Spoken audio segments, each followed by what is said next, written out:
Magnolia Henderson stood outside the general store in Dustwood Creek, her trembling fingers wrapped around the small velvet box containing her grandmother's wedding ring.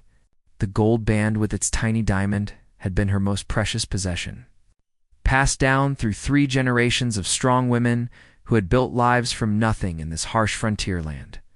The autumn wind whipped through her worn cotton dress, carrying the scent of approaching winter and the harsh reality of her situation. Her husband Samuel had died 6 months ago from fever, leaving her alone with their 2 young children, 8-year-old Josephine and 5-year-old Benjamin. The small farm they had worked together was failing without his strong hands, and the bank had already sent 2 notices about the overdue mortgage payments. Inside the store, she could hear the cheerful chatter of townspeople buying supplies for the coming season. Through the dusty window, she watched families loading wagons with flour, salt, pork, and warm blankets. Her own children waited at home with empty bellies. Having eaten nothing but thin soup made from potato peels for the past 3 days, Magnolia had tried everything else first. She had taken in washing for the wealthier families in town, but the work barely paid enough for lamp oil. She had sold Samuel's tools, his Sunday clothes, and even his beloved pocket watch. The ring was all she had left of value, the final barrier between her family and complete destitution. The store owner, Ezra Whitman, was known to buy jewelry from desperate folks, though he paid far less than items were worth. Still, even half the ring's value would buy enough food to last through the month, and perhaps some seed for a spring planting, if they could somehow keep the farm. As she pushed open the wooden door, the brass bell above jangled loudly, announcing her arrival. The warmth inside felt wonderful against her chilled skin, and the smell of coffee and fresh bread made her stomach clench with hunger. Ezra looked up from behind the counter where he was measuring out sugar for Mrs. Patterson, the banker's wife. "Afternoon." "Magnolia," Ezra said, with the careful politeness reserved for those whose circumstances had changed dramatically. "What brings you in today?" Magnolia waited until Mrs. Patterson finished her purchase and left, her silk dress rustling importantly as she swept past without acknowledgement. When they were alone, Magnolia approached the counter with measured steps, trying to maintain what dignity she could. "Ezra, I need to discuss a business matter with you," she said quietly, her voice steady, despite the turmoil in her heart. She placed the velvet box on the wooden counter between them. Ezra's eyes immediately fixed on it, and she saw recognition flash across his weathered face. Everyone in Dustwood Creek knew the Henderson family ring, had seen it gleaming on her grandmother's hand during church services for 30 years. "Now, Magnolia," Ezra began, his tone gentle but businesslike. "You sure about this? That ring's been in your family a long time." "My children haven't eaten a proper meal in days," Magnolia replied simply. "What good is a ring to them if they starve?" Ezra opened the box and examined the ring carefully, turning it in the lamplight. The small diamond caught the flame and scattered tiny rainbows across the counter. "It's a fine piece," he admitted, "but times are hard for everyone. I can offer you $15. $15. It was far less than the ring was worth. It would buy food and perhaps some warm clothes for the children before winter set in properly. Magnolia closed her eyes briefly, feeling the weight of generations of women who had worn this ring with pride and hope. "I'll take it," she whispered, as Ezra moved to get the money from his cash box. The door chimed again. A tall man entered, his boots heavy on the wooden floor. Magnolia glanced up and saw someone she didn't recognize, though his clothes marked him as a rancher or perhaps a traveling cattle buyer. He was perhaps 40 years old, with kind eyes and hands that spoke of honest work. The stranger's gaze moved from Magnolia's pale face to the ring on the counter, then back to her expression of quiet desperation. Without hesitation, he stepped forward. "Excuse me, ma'am?" he said politely, removing his hat to reveal dark hair streaked with early silver. "I couldn't help but notice your transaction. Might I have a word?" Magnolia looked at him with confusion and wariness. Strangers in Dustwood Creek usually meant trouble of one kind or another, and she had no energy left for complications. "Sir, this is a private matter," she said firmly. "I understand." "And I mean no disrespect," the man replied. His voice carried a slight accent she couldn't place, perhaps from back east, but I've been looking for someone exactly like you." Ezra frowned from behind the counter. "Now see here, Mr. and Mrs. Henderson is conducting business." The stranger held up a peaceful hand.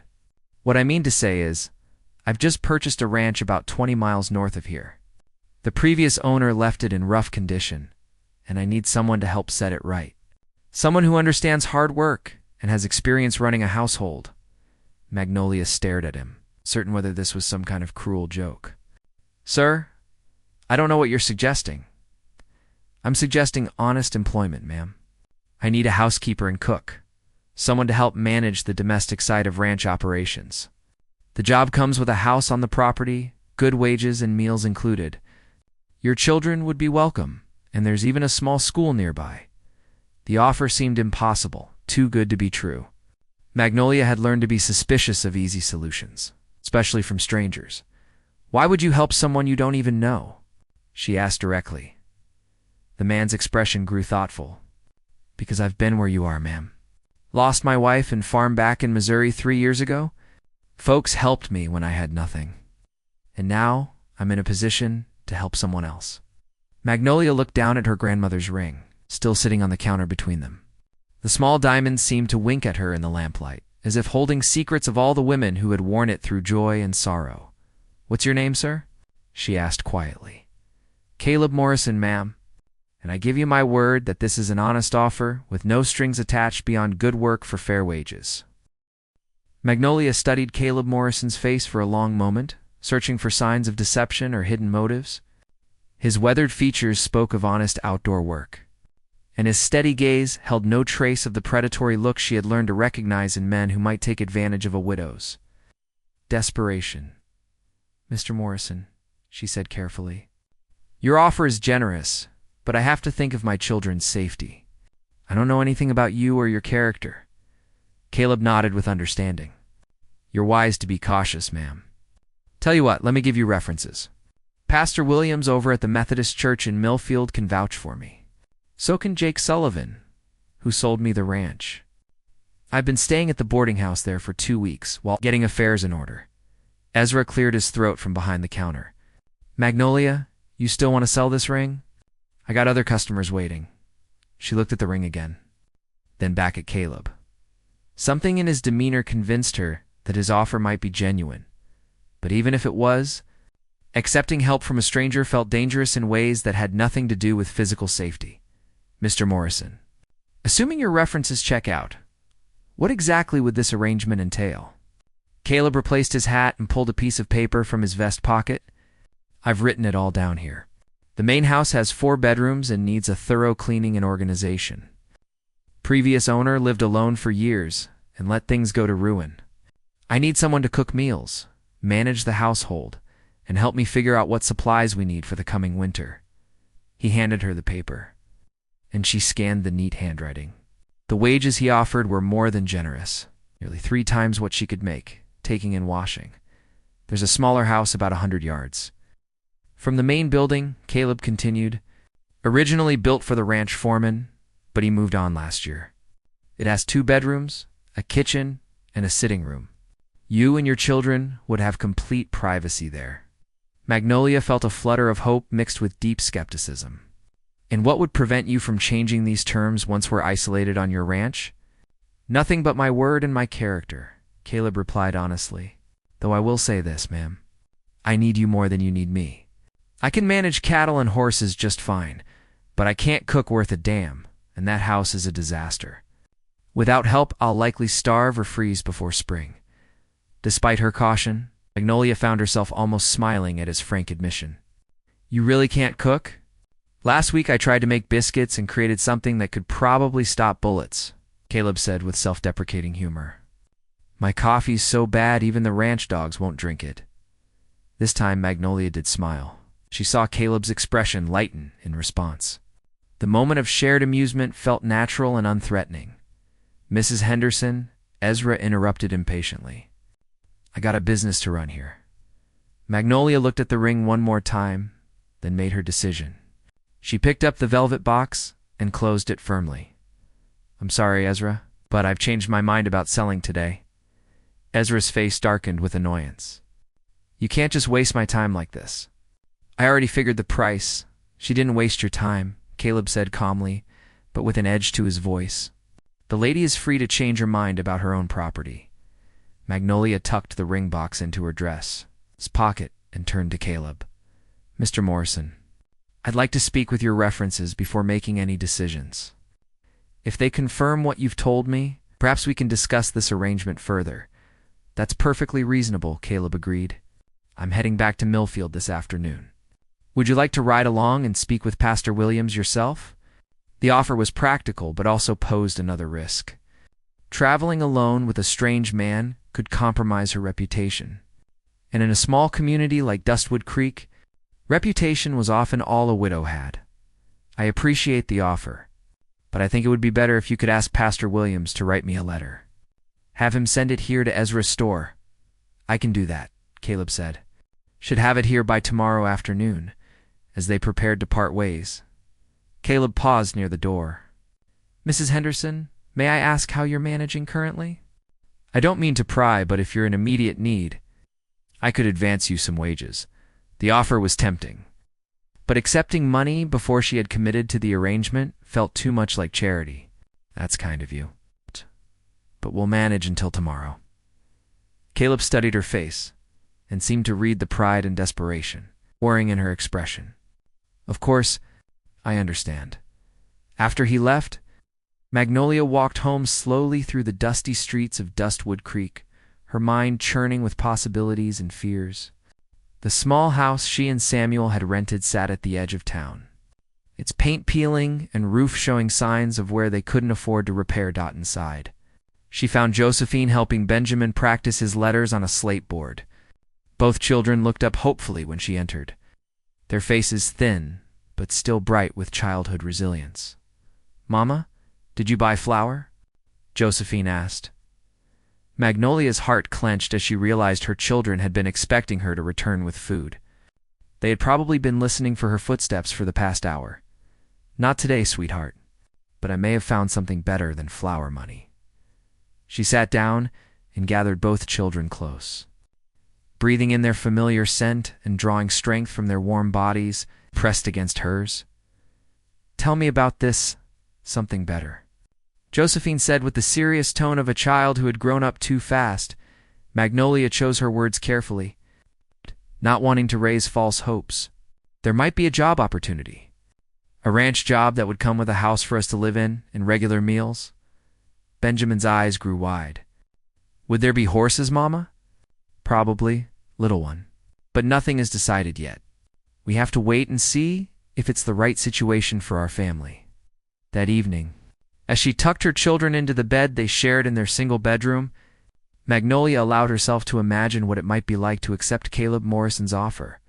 A real house with separate bedrooms, regular meals, steady wages. The chance for her children to grow up with full bellies and warm clothes. But underneath the hope lay deeper questions that had nothing to do with practical matters. What kind of man was Caleb Morrison really? And why did the thought of seeing him again make her feel something she hadn't experienced since Samuel's death? Something that felt dangerously close to anticipation? The next afternoon, Magnolia waited outside Ezra's store with nervous energy coursing through her veins. She had spent the morning cleaning their small rented house and mending the children's clothes, trying to keep busy while her mind wandered to Caleb Morrison and his unexpected offer. When the mail wagon finally arrived, she watched Ezra sort through the letters with agonizing slowness. Finally, he held up an envelope addressed to her in careful handwriting. "Here's your letter, Magnolia," Ezra said, his tone suggesting he thought she was making a mistake by not selling her ring the day before. With trembling fingers, Magnolia opened the envelope and unfolded the single sheet of paper inside. Pastor Williams had written in the formal style of educated correspondence, but his words were clear and reassuring. The letter confirmed that Caleb Morrison was indeed a man of good character who had attended church services regularly during his stay in Millfield. The pastor vouched for his honesty and mentioned that Caleb had generously donated money for the church's winter charity fund. Most importantly, Pastor Williams wrote that Jake Sullivan, the previous ranch owner, spoken highly of Caleb's integrity and fair dealing. Magnolia folded the letter and tucked it into her dress pocket alongside her grandmother's ring. The decision she faced would change everything for her and her children, but staying in their current situation offered no real future. That evening, as she prepared another meager dinner of boiled potatoes and the last of their salt pork, Josephine approached her with the serious expression she had worn too often lately. "Mama, are we going to lose the house?" she asked quietly. Magnolia paused in her stirring and looked at her daughter. Josephine had Samuel's intelligent eyes and had always been perceptive beyond her years. "There was no point in lying to her, we might, sweetheart. But I'm working on a solution." "Is it the ranch job you mentioned?" "Yes, a man named Mr. Morrison has offered me work managing his household. We would live in our own house on his property." Josephine considered this information with the gravity of a much older person. "Do you think he's a good man, Mama?" The question struck to the heart of Magnolia's own uncertainty. "I think so, but I need to be very careful. We're vulnerable right now. That makes us attractive targets for people who might want to take advantage. But if we don't take the job, what will happen to us?" Magnolia sat down and pulled her daughter onto her lap, inhaling the sweet scent of her hair. "I don't know, Josephine, but I promise you that whatever happens, we'll face it together as a family." The next morning, Magnolia made her decision. She dressed in her best remaining dress, braided her dark hair neatly, and walked to the livery stable where she knew Caleb had arranged to meet her. She had left the children with elderly Mrs. Cooper, who had offered to watch them despite her own limited means. Caleb was waiting beside a sturdy wagon loaded with supplies. He stood when he saw her approaching, removing his hat in a gesture of respect that felt genuine rather than calculated. "Mrs. Henderson," he said with a slight smile. "I take it Pastor William's letter was satisfactory?" "It was," Magnolia replied. "Mr. Morrison, if your offer still stands, I'd like to accept the position." Something in Caleb's expression relaxed, as if he had been more anxious about her answer than he had let on. "I'm glad to hear it. When would you be able to start?" "As soon as possible. We're a month behind on rent. I'd prefer to leave Dustwood Creek before that becomes a bigger problem." Caleb nodded, understanding. "We can load your belongings today and be at the ranch by evening. Is that too soon?" "Not at all. We don't have much to pack." The process of gathering their possessions took less than 2 hours. Their entire life fit into 3 small trunks and a handful of loose items. As Caleb loaded everything into his wagon, Magnolia was struck by how little they had accumulated during 5 years of marriage and struggle. The children were excited about the wagon ride, chattering happily as the familiar buildings of Dustwood Creek fell behind them. Benjamin peppered Caleb with questions about horses and cattle, while Josephine observed everything with her characteristic quiet intensity. "Mr. Morrison," Josephine said during a lull in her brother's chatter, "what happened to your wife?" Magnolia felt a flush of embarrassment at her daughter's direct question, but Caleb answered without apparent discomfort. "She died of pneumonia 3 winters ago, along with our baby son. That's when I lost the farm back in Missouri." "I'm sorry," Josephine said solemnly. "Our papa died of fever." "I know, and I'm sorry for your loss, too. It's hard losing someone you love." The simple exchange created a moment of shared understanding that surprised Magnolia with its emotional weight. Both she and Caleb were carrying grief and starting over, though their circumstances had brought them together by chance rather than choice as they traveled. North through rolling hills covered in autumn grass, Caleb pointed out landmarks and told them about the country they were entering. The landscape was more rugged than the farmland around Dustwood Creek. With stands of oak and pine trees breaking up the open spaces, the ranch sits in a valley between 2 ridges. Caleb explained. "There's a creek running through the property year-round, and good grazing for cattle. Previous owner ran about 200 head, but I'm starting smaller until I get the lay of the land." "Have you ranched before?"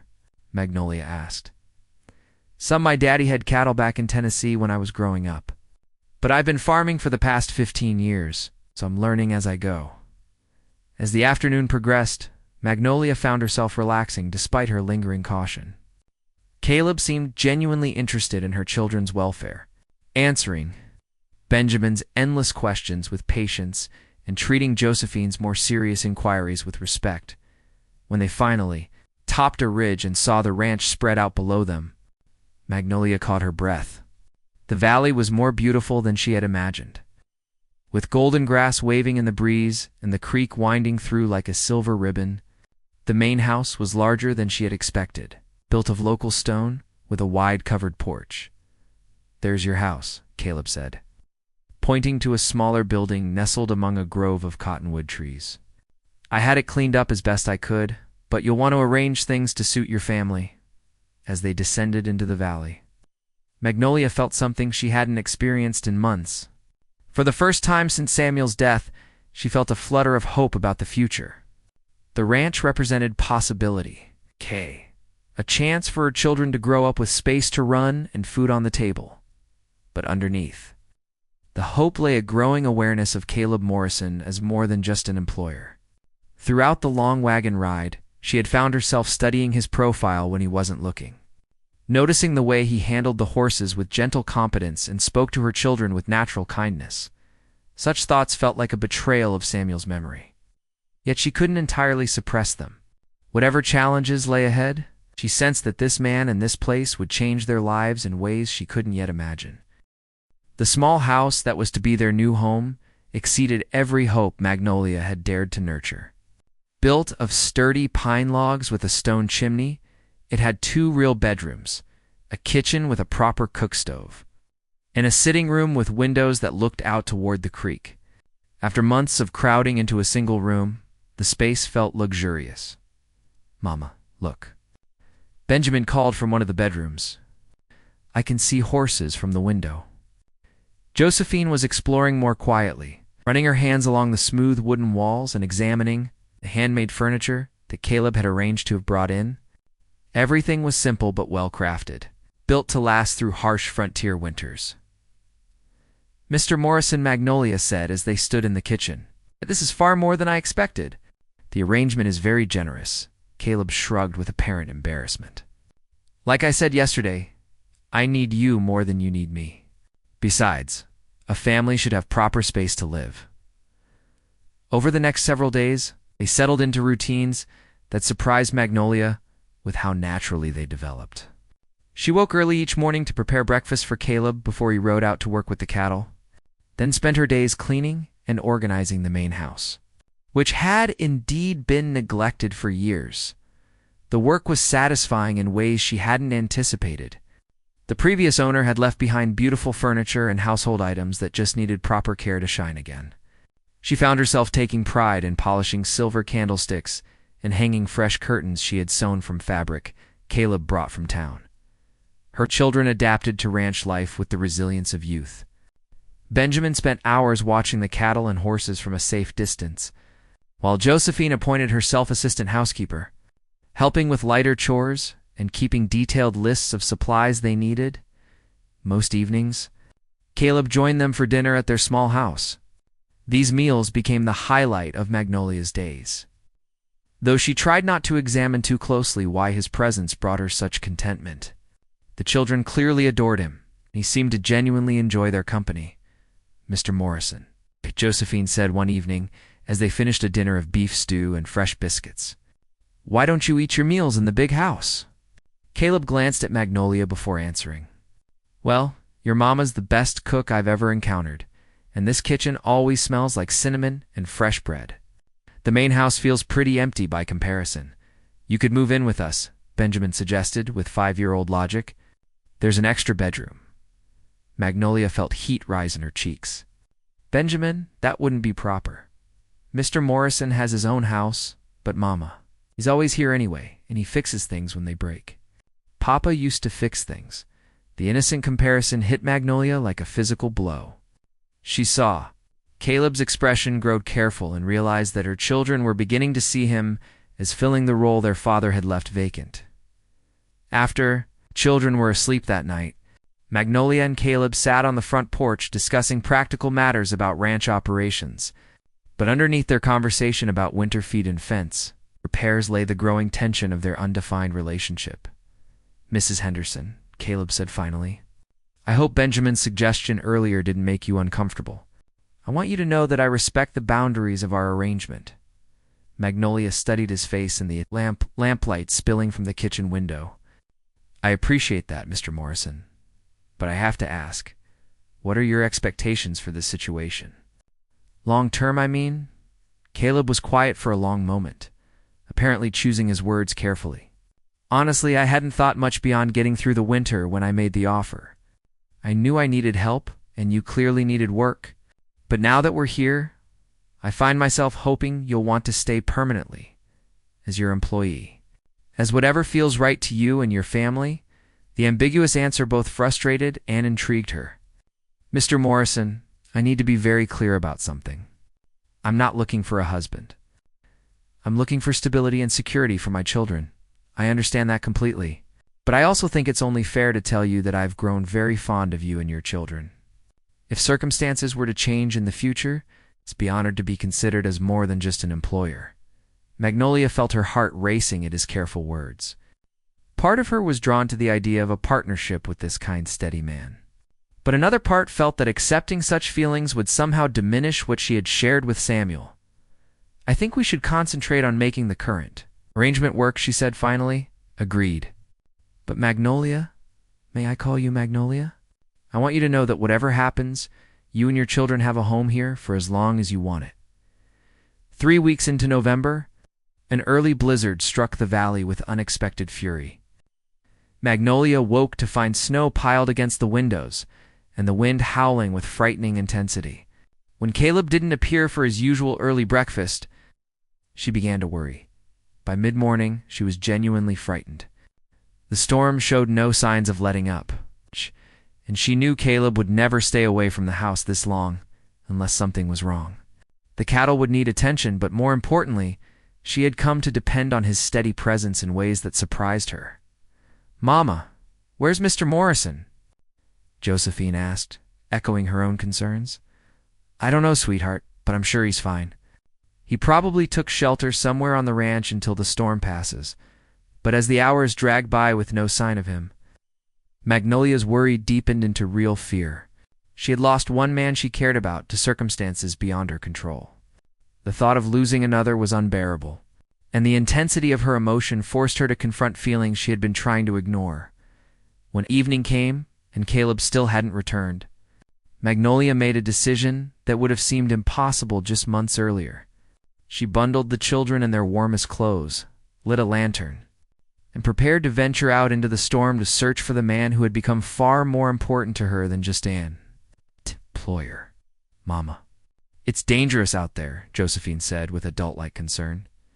"Yes, it is," Magnolia agreed. "But Mr. Morrison might need our help. We don't abandon people we care about." As she reached for the door handle, she heard the sound of heavy boots on the porch steps. The door burst open, bringing a swirl of snow and bitter cold air along with Caleb's tall figure.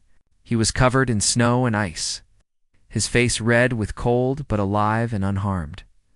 "Thank God," Magnolia breathed, rushing to help him with his frozen coat. "I'm sorry," Caleb said through chattering teeth. "Spent the day moving cattle to shelter.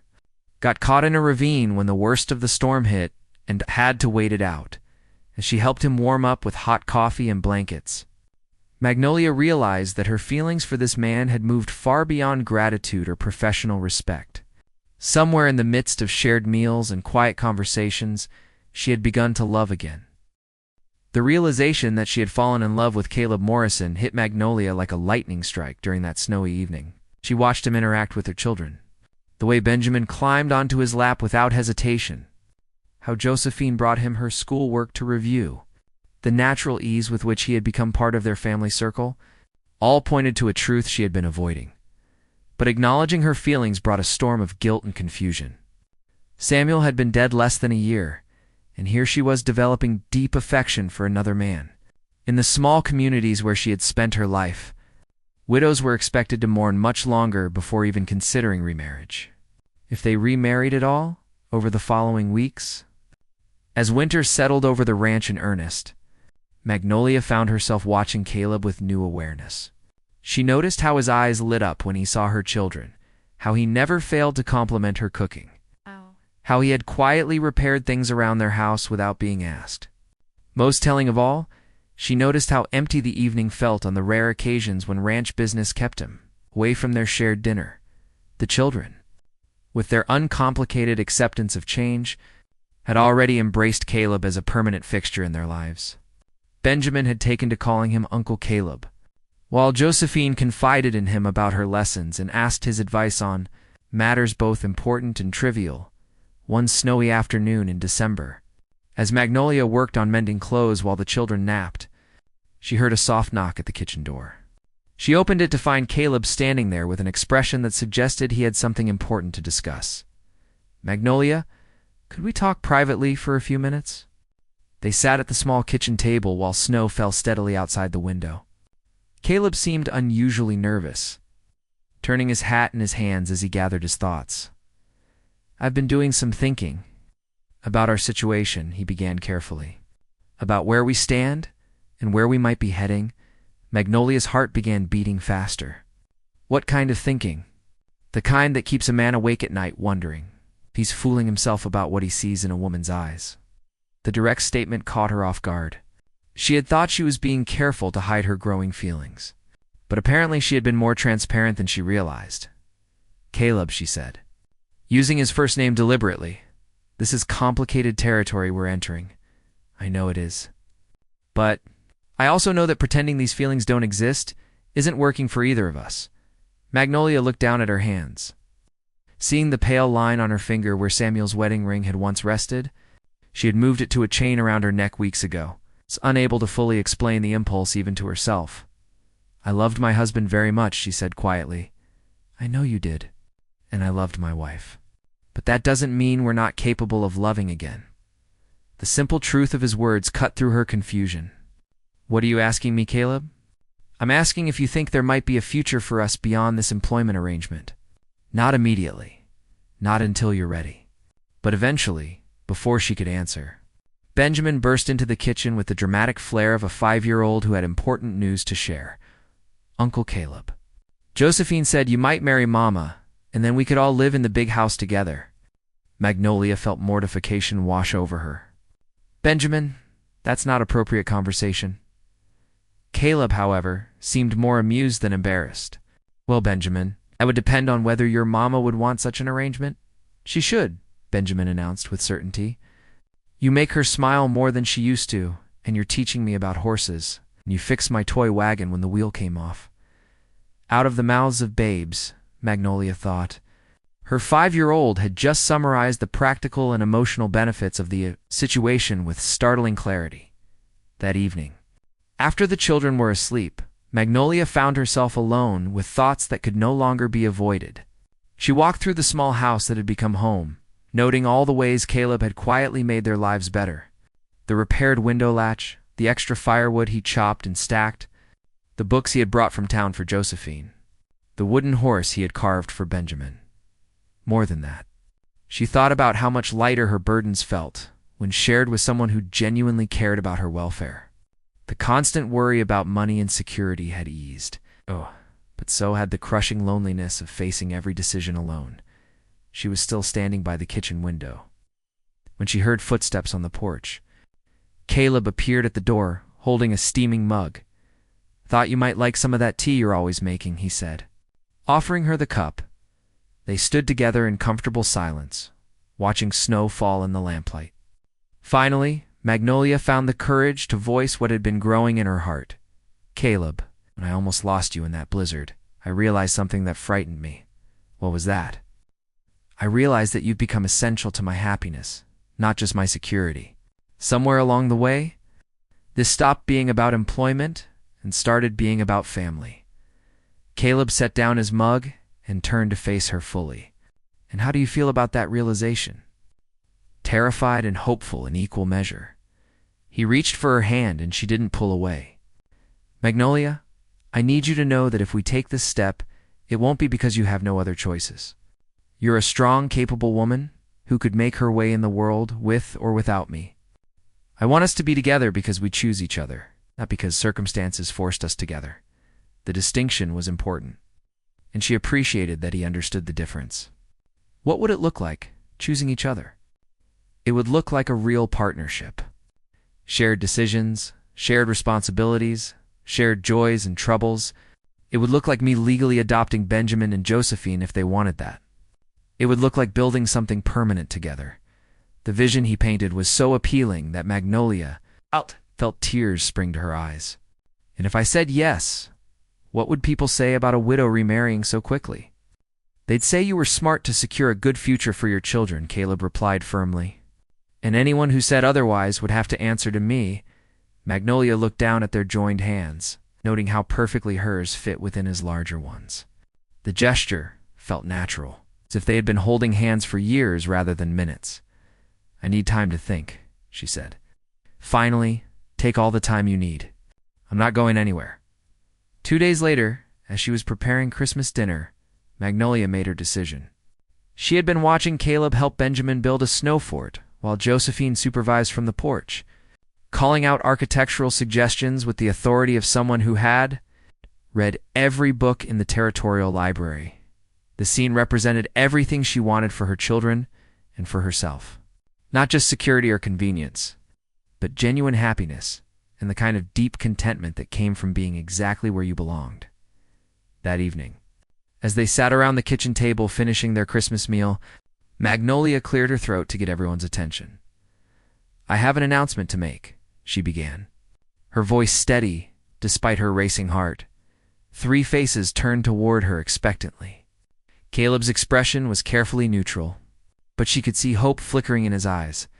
I've decided that it's time for some changes in our living arrangements. Benjamin bounced in his chair with excitement, while Josephine leaned forward with interest. Caleb has asked me to marry him, and I've decided to accept his proposal. The explosion of joy from her children was everything she could have hoped for. Benjamin whooped with delight, while Josephine clapped her hands and immediately began planning details. Caleb's response was quieter, but no less meaningful.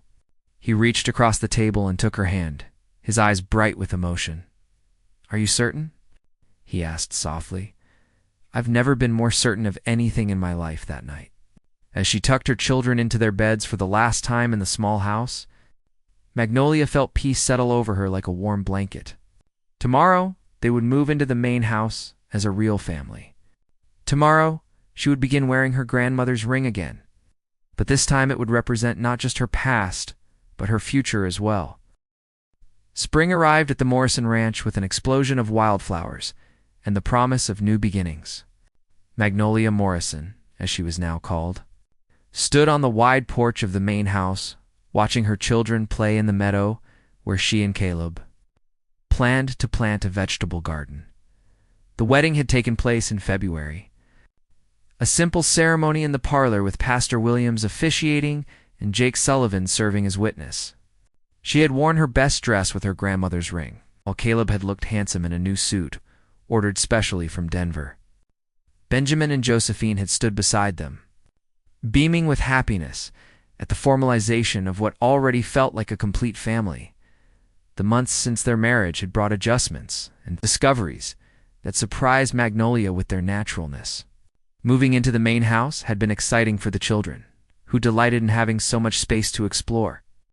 For Magnolia, change represented not just physical comfort, but emotional security she hadn't experienced since childhood.